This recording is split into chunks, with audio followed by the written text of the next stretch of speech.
আমাদের সকলের বহুল পরিচিত গাছ লজ্জাবতী, যাকে কিনা একটু ছোঁয়া দিলেই লজ্জায় সে নিজেই নুয়ে যায়, অথচ সে মানুষের অনেক লজ্জার রোগকে নিবারণ করতে পারে। যৌনাঙ্গে কোনো ক্ষত হওয়া কিংবা যৌনাঙ্গ অনেক বেশি ঢিলা হয়ে যাওয়া এই সমস্যার সমাধান করতে পারে, যৌন তৃপ্তি দিতে পারে, যৌন রোগের সমাধান করতে পারে। এছাড়াও অশ্বরোগ, হাত পায়ের জ্বালাপোড়া, প্রসবের পর নাড়ি সরে আসা, এমন অনেক গোপন রোগের সমাধানে ব্যবহার করা হয়ে থাকে লজ্জাপতি গাছকে। আজকের ভিডিওতে আপনাদেরকে জানাবো এই গাছটির সঠিক ব্যবহার সম্পর্কে এবং কোন অংশ ব্যবহার করলে উপকারিতা পাবেন তাও এই ভিডিওটির মাধ্যমে জানতে পারবেন। Hello viewers, welcome to my channel Labani's kitchen and blogs. সকলের কাছে অনুরোধ থাকবে আপনারা যারা আজকে এই চ্যানেলে নতুন তারা অবশ্যই স্বাস্থ্য বিষয়ক এমনই উপকারী ভিডিওগুলো পেতে চ্যানেলটি সাবস্ক্রাইব করে পাশে থাকা বেল আইকনটি ক্লিক করে অল নোটিফিকেশনে ক্লিক করে দেবেন। এতে করে আমরা ভিডিও আপলোড করার সাথে নোটিফিকেশন আপনাদের কাছেই পৌঁছে যাবে। আপনারা আমাদের Facebook page Labani's kitchen and blogs follow করুন। চলুন মূল ভিডিওতে যাওয়া যাক। লজ্জাবতী গাছের অনেক ঔষধি গুণ রয়েছে। এটি একটু লাজুক পাতা, সাধারণত স্থানীয় বিভিন্ন জায়গায় এই পাতাটি দেখতে পাওয়া যায়। পরিচিত বর্ষজীবী গুল্ম অথবা আগাছা ঔষধি হিসেবে পরিচিত এটি। এর কাণ্ড কিছুটা লতানো হয়ে থাকে, শাখা প্রশাখায় ভরা থাকে এবং শাখা প্রশাখায় অনেক বেশি কাঁটা থাকে। এটি কিছুটা লালচে বর্ণের হয়ে থাকে। কাণ্ডটি বেশ শক্ত হয়, সহজে ভাঙে না, পেঁচিয়ে টানলে ছেড়ে যায়। পাতা কয়েক জোড়া বিপ্রতীপভাবে থেকে থাকে। এছাড়াও হাতের স্পর্শে পাতাগুলো একেবারে নুয়ে পড়ে। পাতাগুলো কিছুটা তেঁতুল পাতার মতো দেখা যায়। একটি পাতার মধ্যে অনেক গুচ্ছ পাতা থাকে। এই গাছ হাত পায়ের জ্বালাপোড়া, অর্শ, রক্তপিত্ত, যোনির ক্ষত, নাড়ি সরে আসা, আমাশা সব কিছু দূর করতে পারে। হাত পা জ্বালাপোড়া করার কারণে অনেকেরই শরীরে জ্বর চলে আসতে পারে। এটি সাধারণত বর্ষা বা শরৎকালে বেশি দেখা যায়। এই ক্ষেত্রে লজ্জাপতি গাছ উপড়ে নিতে হবে। এর ভেতর থেকে মূলটিকে বের করে কেটে নিতে হবে। মূলটি ধুয়ে নিতে হবে। দেখতে হবে 10 গ্রাম পরিমাণ মূল আছে কিনা। এই 10 গ্রাম মূলকে 4 কাপ জলের মধ্যে সেদ্ধ করতে হবে। জলটিকে 1 কাপে নামিয়ে এনে ছেঁকে এই জলটি সেবন করতে হবে। দিনের যে কোনো সময় সেবন করতে পারেন, তাতে কোনো সমস্যা নেই। এতে হাত পায়ের জ্বালাপোড়া ও জ্বর ভালো হয়ে যাবে। অর্শ নিরাময় করতে আপনি ব্যবহার করতে পারেন লজ্জাপতির গাছ। কোনো খাবার খেলে বা ঝাল জাতীয় খাবার খেলে অর্শের যন্ত্রণা বাড়ে। তার সঙ্গে অনেকেরই মলত্যাগের সময় রক্তস্রাবের সমস্যা দেখা যায়। এক্ষেত্রে গাছের মূল নিয়ে নিতে হবে 10 গ্রাম আন্দাজ এবং 1 কাপ নিয়ে নিতে হবে দুধ ও 3 কাপ নিয়ে নিতে হবে জল। এবারে সব কিছু একসাথে মিশ্রিত করে ভালোভাবে সেদ্ধ করতে হবে। এই জলটিকে অর্ধেকে নামিয়ে এনে সকালবেলা 1 কাপ এবং বিকেলবেলা 1 কাপ পান করতে হবে। দুধ যদি ছাগলের দুধ হয় তবে বেশি উপকারিতা পেতে পারবেন। মনে রাখবেন 1 কাপ দুধে 3 কাপ জল মিশ্রিত করতে হবে। পাশাপাশি 10 গ্রাম পরিমাণ লজ্জাপতি গাছের মূল মিশ্রিত করতে হবে। অনেক মহিলাদেরই সন্তান প্রসবের পরে নাড়ি সরে আসার সমস্যা দেখা যায়। এতে করে দেখা যায় তাদের বসতে অসুবিধা হয়। অনেকেরই আবার জরায়ু নিচের দিকে নেমে আসে। এক্ষেত্রে তাদের অস্বস্তি বোধ হতে পারে। 10 গ্রাম পরিমাণ লজ্জাবতী গাছের মূল 4 কাপ পরিমাণ জলের মধ্যে সিদ্ধ করে জলটিকে 1 কাপে নামিয়ে আনার পরে সেই জলটিকে 2 ভাগে ভাগ করে সকালবেলা বাসি পেটে একবার এবং সন্ধেবেলা একবার পান করতে পারলে এই সমস্যা থেকে দ্রুতই নারীরা মুক্তি পেতে পারবেন। আমাশয় রোগের ক্ষেত্রে লজ্জাবতী গাছের ডাল ও পাতা উপকার করতে পারে। 10 গ্রাম পরিমাণ ডাল ও পাতা নিয়ে 1 কাপ জলের মধ্যে সেদ্ধ করে এটিকে অর্ধেক বানিয়ে নিতে হবে। সেই জলটিকে প্রতিদিন একবার পান করতে হবে। সমস্যা খুব বেশি থাকলে 2 থেকে 3 বার পান করতে হবে। এটি আপনার আমাশয়ের সমস্যাকে পুরোপুরিভাবে ভালো করে দেবে। এমন অনেকেই আছে যাদের শরীরে ঘামের দুর্গন্ধের পরিমাণ খুব বেশি। শরীরে এতটাই ঘাম হয় যে গোসল করেও কোনো কুলকিনারা পান না, কাপড়ে হলদেটে দাগ পড়ে যায়। সেক্ষেত্রে লজ্জাবতী গাছের ডাঁটা ও পাতার কাঠ তৈরি করে শরীরে যে সমস্ত জায়গায় বেশি পরিমাণে দুর্গন্ধ হচ্ছে সেখানে লাগিয়ে রেখে 10 মিনিটের মতো করে রাখতে হবে। তারপরে সেই জায়গাটি ধুয়ে ফেলতে হবে। সারাদিনে আর শরীরে বাজে স্মেল বা ঘামের দুর্গন্ধ আর হবে না। যদি কারো যোনিপথে ক্ষতের সৃষ্টি হয়, এর সাথে প্রচুর পরিমাণে সাদা স্রাবের সমস্যা দেখা যায়, আষ্টে দুর্গন্ধ দেখা যায়, সেক্ষেত্রে আপনি অবশ্যই এর থেকে মুক্তি পাওয়ার জন্য লজ্জাপতি গাছের পাতা দিয়ে সেদ্ধ করা জল ঠান্ডা করে আপনার যৌনাঙ্গ ধৌত করুন। এতে করে ক্ষত, চুলকানি, অতিরিক্ত সাদা স্রাব, দুর্গন্ধের সমস্যা ভালো হয়ে যাবে।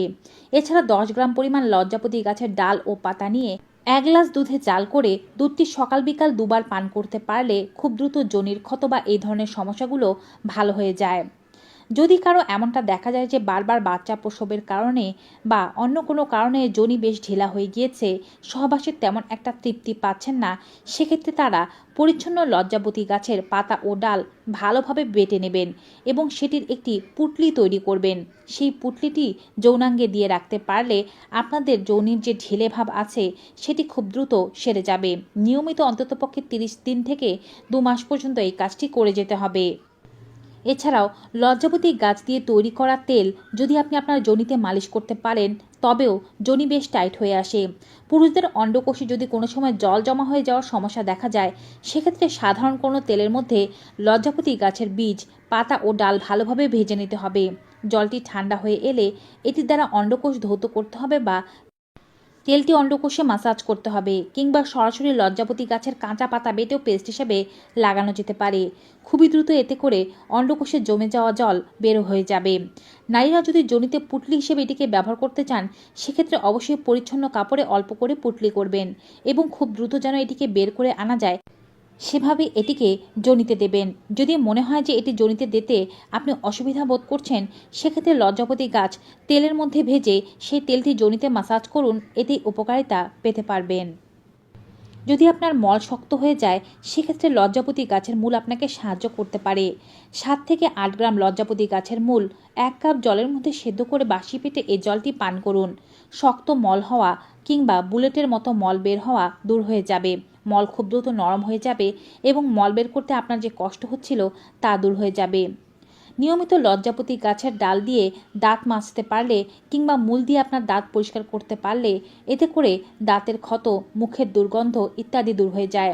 এছাড়াও লজ্জাপতি গাছের পরিচ্ছন্ন পাতা দিয়ে সেদ্ধ করা জল আপনি নিয়মিত কুলকুচো করতে পারেন। 10 থেকে 15 মিনিট এভাবে মুখে রেখে ফেলে দেবেন। এভাবে করতে পারলে মাড়ির যে কোনো রোগ বা মাড়ির ক্ষত দূর হয়ে যায়। একইভাবে 10 গ্রাম পরিমাণ লজ্জাপতি গাছের পাতা ও ডালের সেদ্ধ করা জল খেতে পারলে এটি আপনার বদহজম, আলসার, শ্বাসকষ্ট, পাইলস, পেট ফাঁপা ও শরীরের যে কোনো ধরনের ক্ষতের সমস্যাকে দূর করে দিতে সাহায্য করে। জানলে অবাক হবেন যে এটি আপনাকে যে কোনো ধরনের অ্যালার্জি, চুলকানি কিংবা শরীরে জ্বালাপোড়া, ক্ষত ইত্যাদি থেকে দূরে রাখতে সাহায্য করে। যদি এমনটা হয় যে আপনার শরীরে কোথাও ক্ষতের সৃষ্টি হয়েছে, চুলকাচ্ছে, অ্যালার্জি, দাঁত, খাজ, বিখাউজের সমস্যা হয়েছে, সেক্ষেত্রে লজ্জাপতি গাছের পাতা বেটে সেখানে প্রলেপ হিসেবে নিয়মিত লাগান। ভালো না হয়ে যাওয়া পর্যন্ত লাগিয়ে যাবেন। কিছুদিনের মধ্যে সেই ক্ষত ভালো হতে শুরু করবে। যাদের যৌন জীবনে দুর্বলতা রয়েছে, যৌন ইচ্ছা কম, কোনো কিছুই করতে মন চায় না, স্ত্রী সহবাসে তৃপ্ত নয়, কিংবা মহিলারা সন্তান প্রসবের পরে যৌন ইচ্ছা কমে গিয়েছে, তারা রোজ সকালবেলা বাসি পেটে লজ্জাবতী গাছের 10 গ্রাম পরিমাণ মূল, একটি কাঁচা পান পাতা ও 1 চা চামচ মধুর সাথে সেবন করবেন। সকালবেলা যদি সেবন করা সম্ভব না হয়, তবে যেদিন সহবাস করবেন সেদিন সহবাসের দিন রাতের বেলা সেবন করবেন। এভাবে আপনি আপনার রোগকে খুব দ্রুত দূর করে ফেলতে পারবেন। তবে অবশ্যই নিয়ম মেনে এই রেমেডি যখন শুরু করবেন, টানা 7 থেকে 15 দিন পর্যন্ত খেয়ে যেতে হবে। এরপরে আপনি আপনার রোগে উন্নতি লাভ করতে পারলে সপ্তাহে 1 থেকে 2 দিন বা যেদিন সহবাস করবেন সেদিন খেলেই যথেষ্ট। লজ্জাবতী গাছের কাঠ সেবন করলে সর্দি কাশি দূর হয়ে যায়। শরীরের যে কোনো জয়েন্টে ব্যথা থাকলে তা দূর হয়ে যায়। এটি নিয়মিত সেবনের মাধ্যমে স্মৃতিশক্তি হ্রাস পাওয়ার সমস্যা দূর হয়ে যায়। অ্যালজাইমার রোগ, পার্কিনসন রোগ, মানসিক অসুস্থতা সব কিছুই দূর করতে সাহায্য করে এটি। নিয়মিত যারা এই গাছের কাঠ সেবন করতে পারবেন 1 চামচ করে, তাদের রক্তচাপ নিয়ন্ত্রণে থাকবে, হৃদরোগের সমস্যা হবে না। ডায়াবেটিসের সমস্যা থাকলে তাও দূর হতে শুরু করবে। এটি ভেতরে ভেতরে আপনার শরীরে হয়ে থাকা ক্যান্সারকে দূর করতে সাহায্য করবে। তবে মাথায় রাখবেন, লজ্জাপতি গাছ কিন্তু অপরিচ্ছন্ন জায়গায় হয়েছে তেমন জায়গা থেকে সংগ্রহ করবেন না। মোটামুটি পরিচ্ছন্ন জায়গা থেকে সংগ্রহ করার চেষ্টা করবেন। ব্যবহারের পূর্বে অবশ্যই পাতাগুলো এবং ডাল খুব ভালোভাবে ধুয়ে নেবেন, যেন এর সর্বোত্তম উপকারিতা আপনারা পেতে পারেন। কাঁচা লজ্জাপতির পাতা খুবই উপকারী। নিয়মিত এর কাজ সকালবেলা বাসি পেটে একবার সেবন করেই দেখুন। এছাড়া কোন কোন রোগের ক্ষেত্রে কিভাবে খেতে হবে তা কিন্তু ভিডিওর সাথে জানিয়ে দিয়েছি। গোলাপি ফুলের লজ্জাপতি গাছের চেয়ে সাদা ফুলের লজ্জাপতি গাছে বেশি উপকারিতা রয়েছে, তাই আপনার কাছে যদি সাদা ফুলের লজ্জাপতি গাছ অ্যাভেলেবেল থাকে আপনি সেটি ব্যবহার করতে পারেন। যখন কোনো রোগকে উদ্দেশ্য করে খাবেন তখন অবশ্যই টানা 10 থেকে 15 দিন পর্যন্ত খেয়ে যাবেন, অথবা রোগ না ভালো হয়ে যাওয়া পর্যন্ত খেয়ে যাবেন। তো ভিউয়ার্স, ভিডিওটি কেমন লেগেছে কমেন্ট বক্সে জানাতে ভুলবেন না। ভিডিওটি ভালো উপকারী মনে হয় থাকলে অবশ্যই বেশি বেশি মাত্রায় like, comment, share and subscribe. দেখা হবে নতুন একটি ভিডিওতে নতুন কিছু উপকারী তথ্য নিয়ে। Till then, good bye and take care.